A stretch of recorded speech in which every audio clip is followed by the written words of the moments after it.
সন্ধ্যাবেলা আপনি উপরের দিকে তাকান, দেখবেন যে মিটমিট করে জ্বলছে জোনাকি পোকার মতো। এগুলো কি? তারা। আচ্ছা ভাই বলেন তো দেখি, এই তারাগুলো আকারে আকৃতিতে এই জোনাকি পোকার সাইজ নাকি আরেকটু বড়? তারাগুলো কত বড়, তারাগুলো কত বড়! বিজ্ঞান বলছে যে আকাশের এক একটা নক্ষত্র, এক একটা তারা পৃথিবীর চেয়ে নয়, পৃথিবীর চেয়ে নয়, আকাশের এক একটা তারা সূর্যের চেয়ে লক্ষ কোটি গুণ বড়।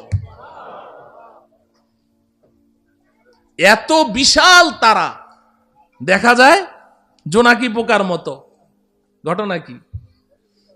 আরো উপরে বলেন, আরো উপরে। প্রশ্ন হলো তারাগুলো কত উপরে আছে? তারাগুলো কত উপরে আছে? বিজ্ঞান এ ব্যাপারে আমাদেরকে কোনো ধারণা দিতে অক্ষম। তবে অনেক গবেষণা করে বিজ্ঞান একটা তারার সন্ধান বের করেছে, যেটা পৃথিবীর সবচেয়ে কাছে, সবচেয়ে নিচের যেই তারকাটি, জমিনের সবচেয়ে কাছে, এটার নাম বিজ্ঞান দিয়েছে প্রক্সিমা সেন্টারাই। বিজ্ঞান বলে প্রক্সিমা সেন্টারাই নামের এই দুনিয়ার সবচেয়ে কাছের যেই তারাটি, এটা এই জমিন থেকে 25 লক্ষ কোটি মাইল উপরে আছে। কত উপরে? 25 লক্ষ না, 25 লক্ষ কোটি মাইল উপরে। 25 কোটিও না, 25 লক্ষও না, কত?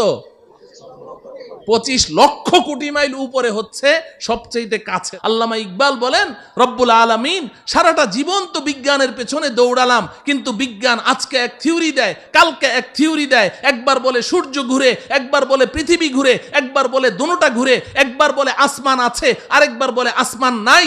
আমি তো পাগল হয়ে যাওয়ার পালা রব্বুল আলামিন।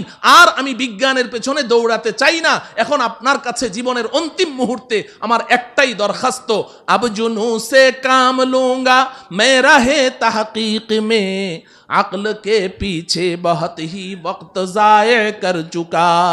রব্বুল আলামিন, এখন আর আমি বিজ্ঞানের মাধ্যমে কোনো জিনিস যাচাই করতে চাই না। এখন আমি আপনার কিতাব কোরআনের মাধ্যমে যাচাই করতে চাই। আপনি যেটা বলবেন ওটাকেই বিশ্বাস করতে চাই, এবং আপনি আমাকে ওই বিজ্ঞানীদের দল থেকে বের করে ওই সমস্ত বান্দাদের অন্তর্ভুক্ত করে দেন যেই বান্দাদেরকে দুনিয়ার মানুষ আপনার পাগল মনে করে। আমাকে ওই পাগলদের অন্তর্ভুক্ত করে দেন। আসমান আছে না নাই? কত দূর গেলাম? প্রথম আসমানের তলা মনে আছে তো? তো প্রথম আসমানের তলা পর্যন্ত না গেলাম, কিন্তু আসল বাড়ি জান্নাতের কোনো খোঁজ খবর পাওয়া গেল? আরো উপরে যাওয়া লাগবে। এই জমিন থেকে প্রথম আসমানের তলা পর্যন্ত যতটুকু পথ আপনি পাড়ি দিয়েছেন, ভালো করে বুঝেন, এই জমিন থেকে প্রথম আসমানের তলা পর্যন্ত যতটুকু পথ পাড়ি দিয়েছেন, প্রথম আসমানটা মোটাও এই পরিমাণ। সুবহানাল্লাহ বলেন। প্রথম আসমানটা মোটাও এই পরিমাণ। এরপর প্রথম আসমান থেকে দ্বিতীয় আসমানের দূরত্ব এই পরিমাণ, দ্বিতীয় আসমানটাও মোটা এই পরিমাণ। এইভাবে আপনি উপরের দিকে যেতে থাকেন। তৃতীয় আসমান, আবার মহাশূন্য। চতুর্থ আসমান, আবার মহাশূন্য। পঞ্চম আসমান, আবার মহাশূন্য। ষষ্ঠ আসমান, আবার মহাশূন্য। সপ্তম আসমান, এই জমিন থেকে সপ্তম আসমানের ছাদ পর্যন্ত যতটুকু পথ আপনি অতিক্রম করেছেন, সপ্তম আসমান পার হয়ে আরো ঠিক এই সমপরিমাণ মহাশূন্য পাড়ি দিয়ে আপনি যদি উপরে যেতে পারেন, সেখানে গিয়ে পাবেন সিদরাতুল মুনতাহা। কি পাওয়া যাবে? সবাই আমার সাথে বলেন, সিদরাতুল মুনতাহা। সিদরাতুল মুনতাহা, এই নামটা মনে রাখতে হবে, বাড়ির ঠিকানা তো সিদরাতুল মুনতাহা। এবার আল্লাহ রব্বুল আলামিন আমার আপনার আসল বাড়ি, আমার আপনার আব্বা আম্মার বাড়ি, আমাদের পৈতৃক সম্পত্তি, জান্নাতের ঠিকানা বলে দিচ্ছেন। ইনদা সিদরাতিল মুনতাহা ইনদাহা জান্নাতুল মাওয়া। এই দুনিয়ার মুসলমান শুনে রাখো, আমি তোমাদের জন্যে, আমার ইমানদার পরহেজগার বান্দাবান্দীদের জন্যে আমি যেই বিশাল জান্নাত তৈরি করেছি, এই জান্নাতটা আমি আল্লাহ সিদরাতুল মুনতাহার নিকটে তৈরি করে রেখেছি। কোথায়?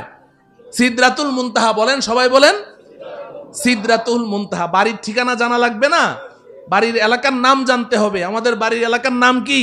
সিদরাতুল মুনতাহা, আল্লাহ রব্বুল আলামিন বলছেন ওই সিদরাতুল মুনতাহার নিকটে আমি আল্লাহ জান্নাত নামের বাড়ি তৈরি করে রেখেছি। মুহতারাম হাজরিন, আমাদের দেশের কিছু নষ্ট ভ্রষ্ট নাস্তিক দাবিদার কিছু ছেলেরা, এরা এই মাঝে মধ্যে উল্টাপাল্টা কিছু বকাবকি করে কোরআন হাদিস ইসলাম ঈমান সম্পর্কে, আল্লাহ রসুল সম্পর্কে।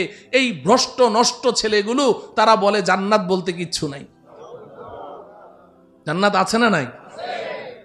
এখন ওরা জান্নাতকে অস্বীকার করে কেন জিজ্ঞাসা করেন, বলবে যে আমাদের নাস্তিকদের একটা থিওরি আছে, যা চোখে দেখি না তা বিশ্বাস করি না। নাস্তিকরা যা চোখে দেখে না তা বিশ্বাস করে না, এটা ওদের দাবি। তো বলে যে আমরা পৃথিবীর উত্তর থেকে দক্ষিণ মেরু, পূর্ব থেকে পশ্চিমে, উপরে যেতে যেতে চাঁদের দেশ মঙ্গল গ্রহ সবই তো ঘুরলাম, কই জান্নাত তো কিছুই দেখলাম না, এই জন্য জান্নাত বলতে কিচ্ছু নাই। নাউজুবিল্লাহ বলেন। আচ্ছা বলেন, জান্নাতটা কোন জায়গায় আছে? সিদরাতুল মুনতাহা। সিদরাতুল মুনতাহা কোথায় আছে বুঝলেন তো? তো এখন এই নাস্তিকগুলো এই ঢাকার শাহবাগ চত্বরে বসে বসে ওখান থেকে বুঝি সিদরাতুল মুনতাহা দেখা যাবে? হ্যাঁ, তো দুনিয়াতেও তারা জান্নাতকে অস্বীকার করেছে, সিদরাতুল মুনতাহা পর্যন্ত পৌঁছতে পারল না, দুনিয়াতে অস্বীকার করেছে। আখিরাতেও তারা জান্নাতের কোনো ঘ্রাণও পাবে না। আমরা ইনশাআল্লাহ দুনিয়াতে যেহেতু আমরা বিশ্বাস করেছি, আমাদের জান্নাতের বাড়ির সন্ধান লাভ করেছি, আল্লাহর কথা বিশ্বাস করেছি, রাসূলের কথা বিশ্বাস করেছি, আব্বাজান হযরতে আদমের কথা বিশ্বাস করেছি, ইনশাআল্লাহ পরকালে আমরা আমাদের আসল বাড়ি জান্নাতের মালিক হবই হব ইনশাআল্লাহ। আল্লাহ রব্বুল আলামিন আমাদের সবাইকে আমাদের আসল বাড়ি পর্যন্ত অতি নিরাপদে পৌঁছার তৌফিক দান করুন।